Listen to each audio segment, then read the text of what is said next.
Hey everyone, it's Dragon Rider, and I did not think that I was going to be shocked or seeing something that was even stronger than Titans from yesterday, but I don't know. I think one of these is incredibly powerful. So let's take a look at the two newest Titans that were revealed. And this first one has kind of a lot going on with it. So I actually have Leo's post here. Some of you may know him as Minty Fresh. He's one of the designers for Hearthstone, and he gave a bunch of details. But let's look at the card itself first. And the Titan is Sargeras, the Destroyer. It's a 9-mana, 6/12 demon. This is for Warlock, and he's a Titan with Battlecry. Open a portal that summons 2 3/2 imps each turn. Wow. All right, so you're going to get the portal, you're going to get those imps each turn, and that's the Battlecry.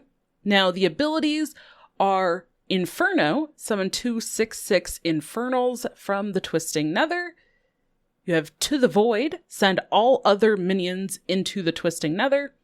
And Legion Invasion, future demons summoned from the Twisting Nether have +2 health and taunt. Okay, so with that in mind, now we can look a little bit closer at this thread here, because there's been a lot of questions, a lot of things that are kind of maybe confusing about it. So the way that this works is you have to play it for a battle cry to get that portal. So Leo does a note here in this second post that the battle cry is what summons the portal. So just like Niru Fireblade, Lakari Sacrifice, if you have played those cards or if you play Wild, if you summon him without playing him, the portal will not come into play. So something like Void Caller, the Death Rattle that pulls a demon out of your hand. If that goes off and pulls Sargeras out of your hand and onto the board, you don't get that battle cry. You will not get the portal. Leo notes all of the abilities require the portal to actually work. So you don't get those effects if there's no portal. But you still have to use them, which is kind of weird. But he also notes here that if Sargeras dies, you'll still have that portal, so that portal will be permanent. It will take up a board space. And he says that the abilities need any portal to be on your battlefield to do anything, even if that portal was summoned by a different copy of him. So that's kind of interesting. Not really sure what types of things are going to summon multiple copies, but maybe if you're trying to go for something like that. And it says, no matter how many portals you have in play, the abilities only happen once, which that kind of fits in line with, the Titans and just their abilities. Then he kind of breaks down here each of the abilities. The Twisting Nether is he says minion, quote unquote minion, can't be killed, removed, etc., just like other portals. So it's just a permanent stagnant thing that's going to stay on the board. It will summon those 2 imps at the end of the turn, and it has to be on board for any of Sargeras' abilities. So you have to have that portal, again, for those abilities to do something. You still can use the abilities, but you won't actually get the effect. You can click on it. You won't get any effect if there's no portal. The To the Void, the send all other minions into the Twisting Nether. Leo notes that this is a poof or remove from game, not a destroy. So the death rattles or anything like that will not trigger. And it says all other minions except for the Sargeras using this ability are sent away, including other Sargerases in play. Okay, so we definitely have seen this type of effect before. Honestly, the card itself, Twisting Nether, we've seen it in Paladin currently with Anachronos, right? That kind of, they just get removed. No death rattles happen, no corpses, nothing like that. So that's what that effect is, removes them completely. And then the summon 2 6/6 Infernals from the Twisting Nether. Leo mentions that this only happens once. It doesn't replace the future imps. So this is just, you get those imps when you use, or you get the 6/6 when you use this ability.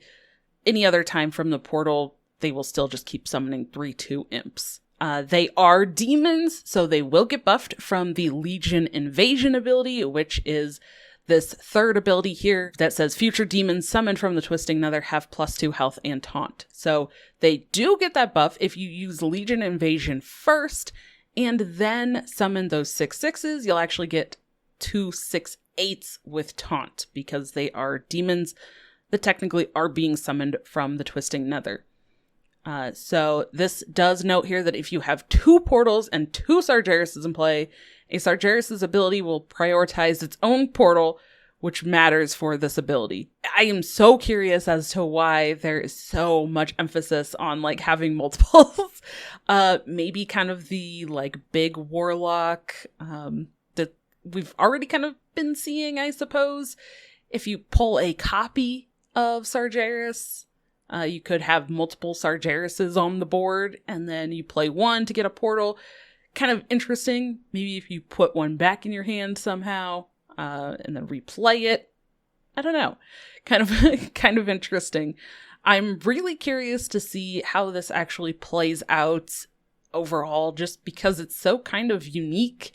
I don't feel like overall that the like Nether portal and the portal summoning imps historically has been very competitive for standard.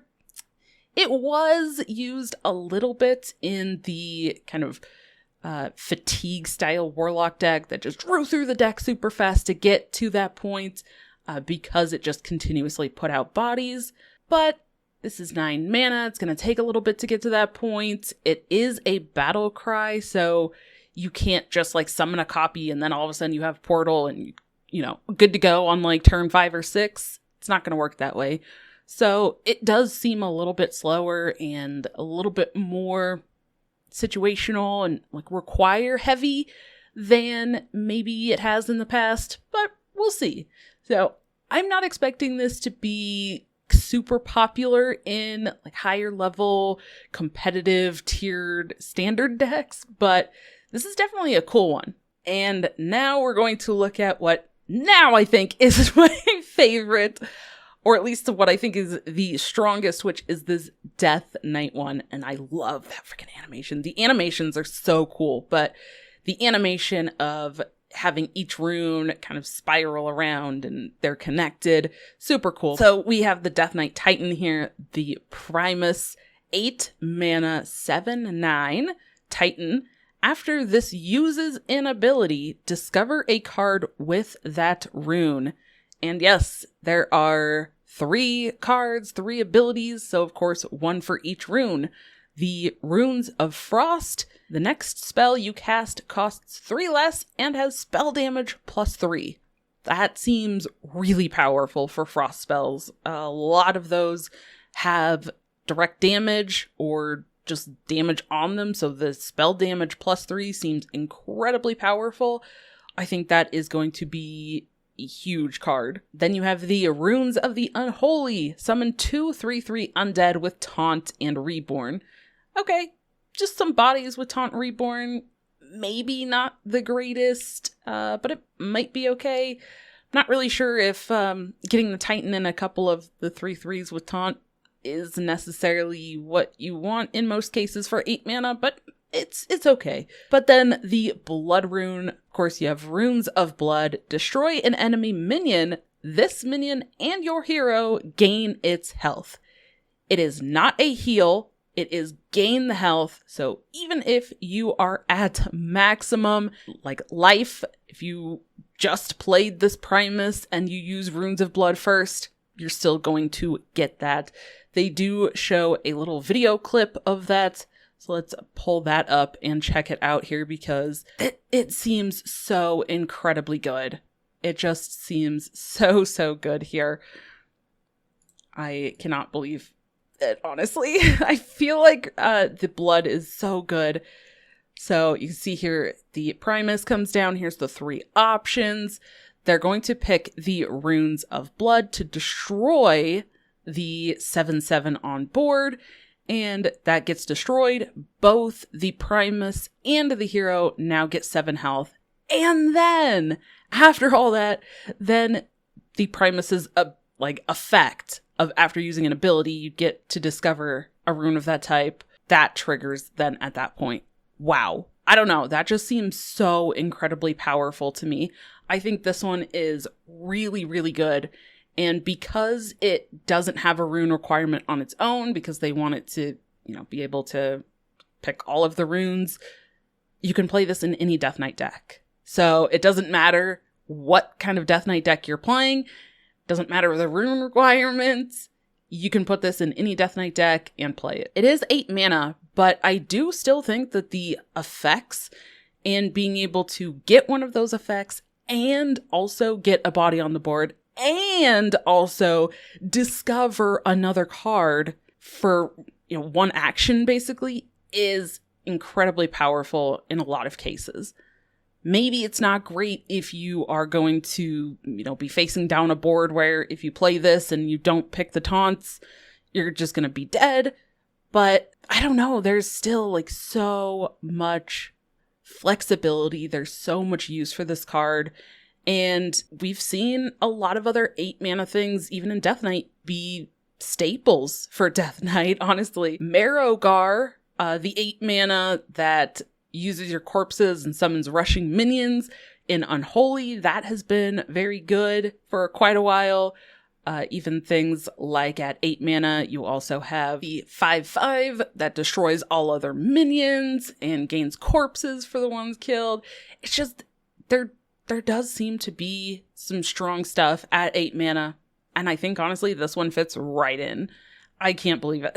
I did not think that there was going to be another one that maybe was even more powerful than the Shaman one. And I think this one is that. But I don't know. Do you think this is as strong or going to be used as much as I do? I don't know. Let me know in the comments below if you think it is going to see that much play in Standard, or if you just think it's a little too slow. I don't know. Let me know what you think. And if you're going to be trying this card, which ability do you like the most?